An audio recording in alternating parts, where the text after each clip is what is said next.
नमस्कार. मी तेजस्विनी. तुम्हा सर्वांचं आपल्या चॅनेलवरती पुन्हा एकदा अगदी मनापासून स्वागत आहे. सर्वांना श्री स्वामी समर्थ. आय होप की तुम्ही सगळेजण मस्त आणि मजेत असाल. स्वामी महाराज तुम्हा सर्वांच्या मनातल्या चांगल्या इच्छा पूर्ण करू देत.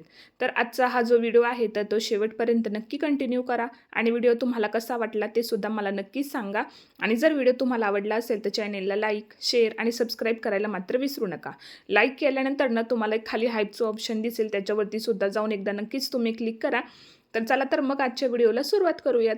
तर सुंदर दिवसाची सुंदर अशी सुरुवात झालेली आहे आणि सकाळी सकाळी बघू शकता तुम्ही किचनची आपली काही अशी अवस्था होऊन जाते.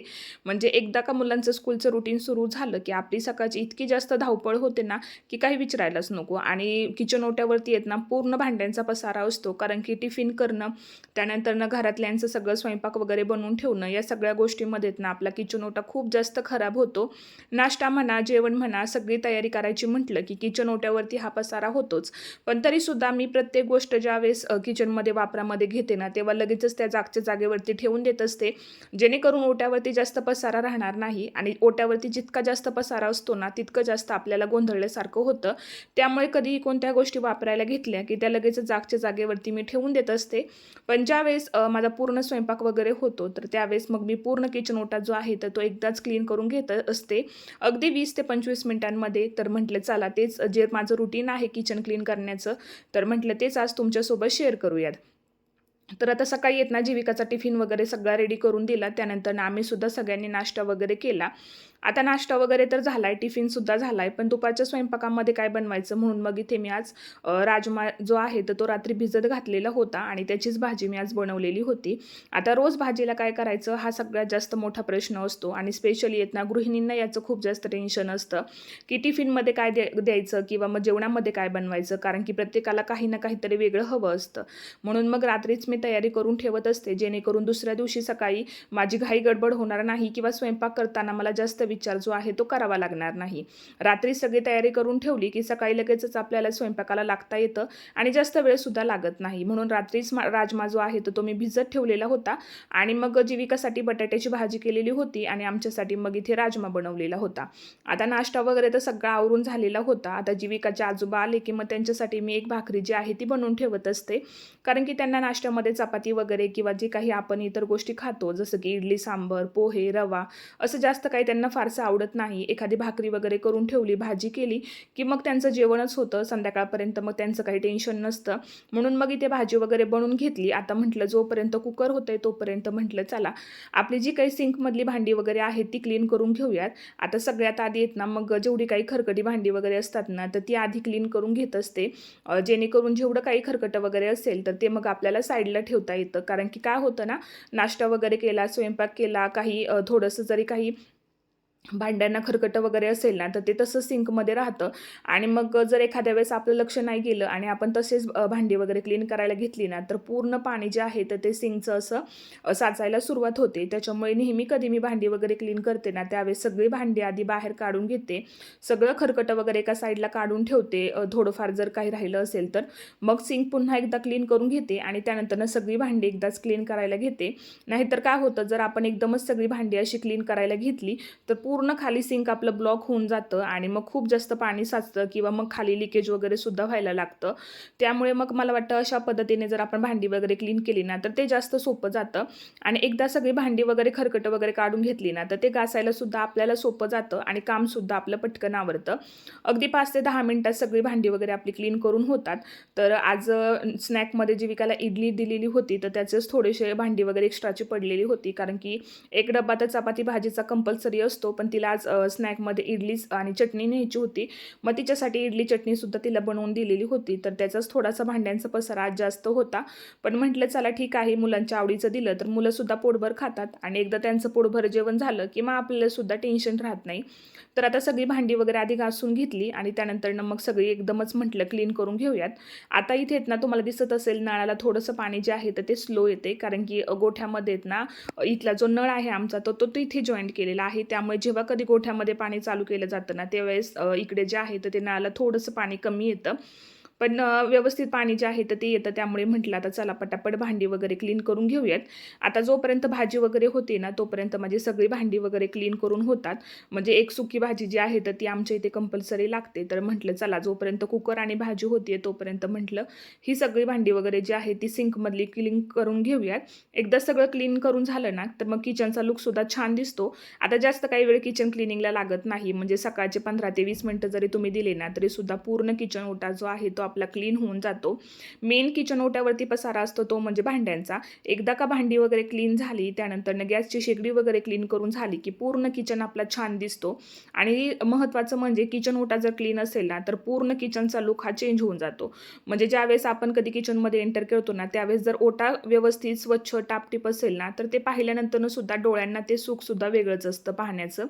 आता सगळी भांडी वगैरे क्लीन करून घेतल्यानंतरनं मग माझं काम असतं ते म्हणजे शेगडी वगैरे क्लीन करणं किंवा मग खिडक्या वगैरे क्लीन करणं. जर जास्तीत जास्त त्या खराब वाटल्या तर मग ते लगेचच मी हातासरशी सुद्धा क्लीन करून घेत असते.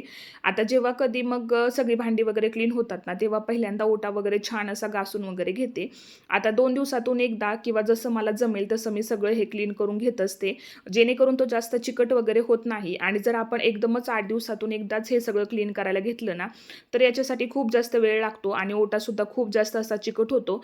कारण की किचनमध्ये कसं आपलं स्वयंपाक वगैरे बनवणं सुरू असतं, तेलाची फोडणी वगैरे असते, भरपूर असा स्वयंपाक असतो, त्यामुळे ओटा तर खराब होणारच आहे आणि त्याला क्लिनिंग करणं हा एकच पर्याय असतो.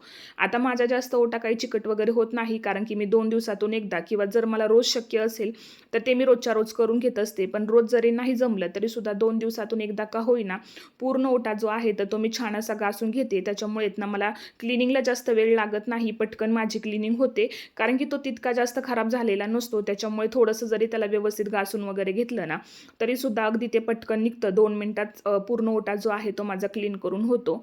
तर आता मग म्हटलं आधी वायपरने सगळं पाणी वगैरे जे आहे तर ते म्हटलं ओढून घेऊयात. आणि एकदा का आपण त्याला घासून वगैरे स्वच्छ असा ओटा धुवून वगैरे घेतला ना, की त्याची चमकसुद्धा बघा तुम्ही इतकी जास्त छान असते ना, की म्हणजे पूर्ण सगळं त्याच्यामध्ये ना आपला चेहरासुद्धा दिसेल इतका छान आपला ओटा जो आहे तर तो असा चमकायला लागतो. फक्त त्याची क्लिनिंग मेंटेन ठेवणं हे खूप जास्त गरजेचं असतं. तेलकटपणा, चिकटपणा जर ओट्याला आला तर तो काही सहजासहजी निघत नाही. त्याच्यासाठी खूप जास्त मेहनत लागते.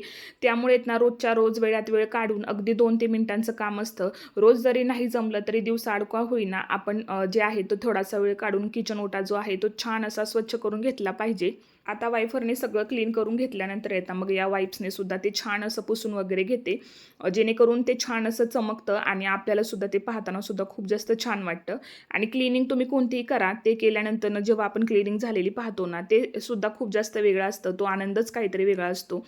तर आता सगळे मसाल्याचे डब्बे वगैरे जेवढं जिथे काही मला सामान लागतं ना किचनमध्ये, तुपाची बरणी किंवा तेलाची किटली वगैरे, ते सगळं असं एका साईडला ठेवते. जेवढा काही स्वयंपाक वगैरे केलेला असतो तो सुद्धा सगळा साईडला ठेवला. आणि मग म्हटलं चला आता शेवटी काय आहे तर म्हटलं आता शेगडी क्लीन करायची आहे. आता सगळ्या गोष्टी जागच्या जागेवरती लगेच ठेवून देते, जेणेकरून पसारा जास्त होत नाही. आणि सगळ्या गोष्टी जागच्या जागेवरती ठेवल्या तर मग आपल्याला सुद्धा काम जे आहे तर ते बरं पडतं करायला. आता खिडक्या वगैरे तर काही मी क्लीन करत नाही, 8 दिवसातून एकदा किंवा जसं जमेल तसं ते क्लीन करून घेते. आणि आज काही त्या जास्त खराबसुद्धा नव्हत्या झालेल्या, म्हणून फक्त स्टाईल वगैरे ज्या आहेत त्याच क्लीन करायला घेतल्या. कारण की त्याच्यावरती आहेत ना खूप जास्त असं तेलकटाचे डाग वगैरे राहिले ना, तर ते सहजासहजी काही ते क्लीन होत नाहीत. जसं दिसेल तसं लगेच क्लीन करायला घेतलं ना, तर ते अगदी झटकीपट निघतं. पण जर तुम्ही 8 दिवस, 15 दिवस, महिनाभर ते तसंच ठेवलं तर ते काढायला सुद्धा तितकाच जास्त त्रास होतो.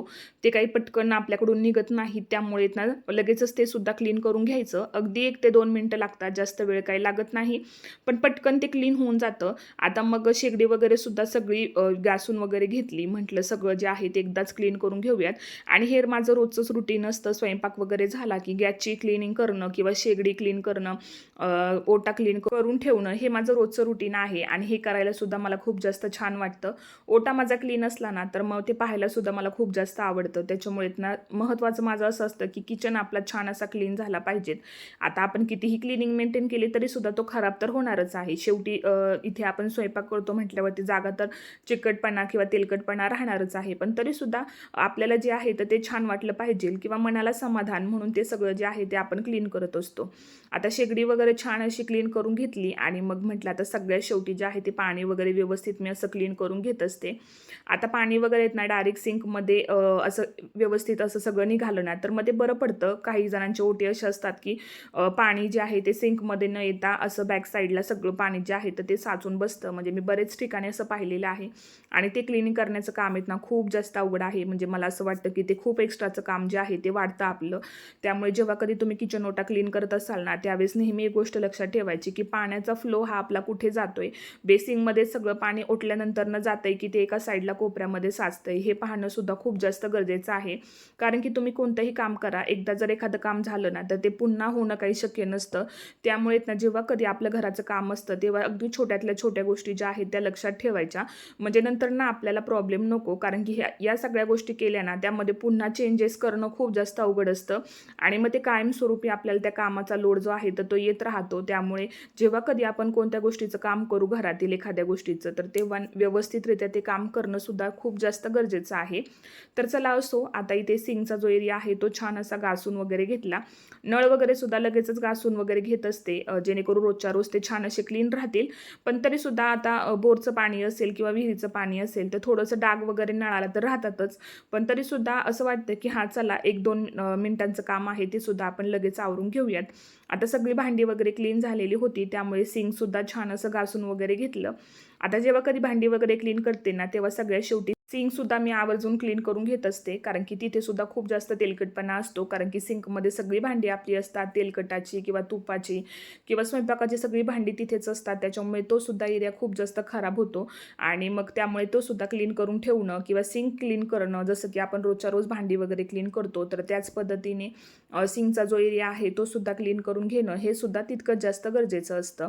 आता भांडी वगैरे सगळं तर आवरलेलं होतं. आता मग किचनचं काम झालं ना तर मग पूर्ण काम जे आहे ते आपल्याला झाल्यासारखं वाटतं आणि अगदी 20 ते 25 मिनिटात आपला पूर्ण किचन ओटा जो आहे तो क्लीन करून होतो. आता म्हटलं चला सगळ्यात शेवटी शेगडी जी आहे तर ती एकदा म्हटलं या वाईप्सने क्लीन करून घेऊयात.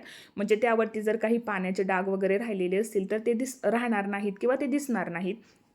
आणि सगळ्यात शेवटी बघा 20 ते 25 मिनिटाची क्लिनिंग झाल्यानंतर सगळ्यात शेवटी किचनचा लुक हा काही असा दिसतो आणि असा लुक पाहायला तुम्हाला कसं वाटतंय ते सुद्धा तुम्ही मला कमेंट करून नक्कीच सांगा. आणि मला तर असा किचन ओटा पाहायला आहेत ना खरंच खूप जास्त आवडतं आणि संध्याकाळपर्यंत ओटा असाच राहिला ना की मग पूर्ण दिवस आपला फ्रेश जातो. आणि आता सगळी क्लिनिंग करून झाल्यानंतर काहीसा असा किचन ओटा जो आहे तर तो दिसत होता आणि क्लिनिंग केल्यानंतरचं सुद्धा समाधान हे काहीतरी वेगळंच असतं. आता स्वयंपाक वगैरे सुद्धा झालेला होता त्यामुळे तो सुद्धा साईडला काढून ठेवला.